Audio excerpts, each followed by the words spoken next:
be launching a tasty pastry. It's a low-carb Pop-Tart. It's got 3 to 4 grams of net carbs, and we love this show. This is our best place to be in LA.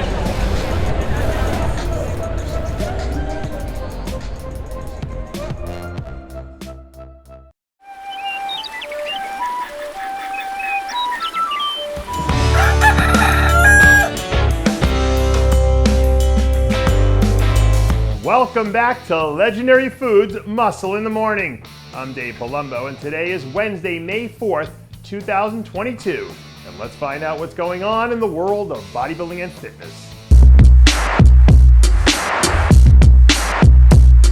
Once again, Recap Wednesday is back in full effect this week. And we had a full slate of shows on the schedule last weekend, so we're jumping right into it today with the Arnold South America, where everyone's pre-show favorite, Rafa Brandao, proved once and for all that he is one of the truly elite talents in the business, as he cruised to a big-time win by putting together the best look of his career.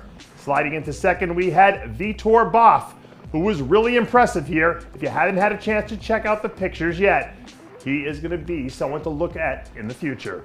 Third place went to Thiago Lins Ado, who also turned in a pretty strong effort here. William Martins, who was one of the pre-show favorites, ended up taking fourth in his first contest of the season. And we're closing out our coverage here with Amir Elmaragic, who kept his top 5 streak alive thanks to another strong performance. Next up, we have the Warrior Pro Classic, where we saw our first wellness action of the weekend. And when the smoke finally cleared, it was former figure Olympian Devone Martin, who found herself as the last woman standing as she wrapped up her first career win.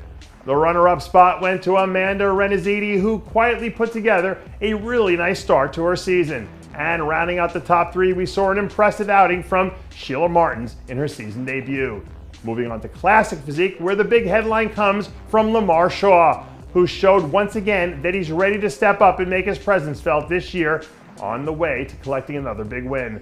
Second place went to Michael Johnson, who finished with the best placing of his career. So congratulations to him on that. And capping off a solid top 3 group here, we had Jared Keys, who looked like he made some nice improvements since we last saw him at the Boston Pro. Down here near my neck of the woods in Orlando, we had all sorts of talent on display at this year's Girl Power Pro. But even in a lineup that was almost 30 deep, when it was all said and done, no one in the building had enough firepower to slow down Ashlyn Little, who managed to continue her hot streak with another huge performance, as she added another win to her season total. Second place went to Jessica Nicole Dolius, who now managed to collect back-to-back top 3 finishes. So I'd keep an eye out for her to break through at some point over the next few weeks. And rounding out one of the strongest top 3 groups we've seen all year long is Lana Dunbar, who's now managed to land in third in her last 3 contests. In Masters Bikini, we saw a handful of new faces work their way into the placings, including your winner, Janine Herrera, who collected her first win of the season. Second place went to longtime veteran Michelle Hurst, and closing out the top 3, we had Maria Luisa Heeg, who did a nice job breaking into the top 3 for the first time in her career. And last but not least, we have the Emerald Cup Pro Masters event.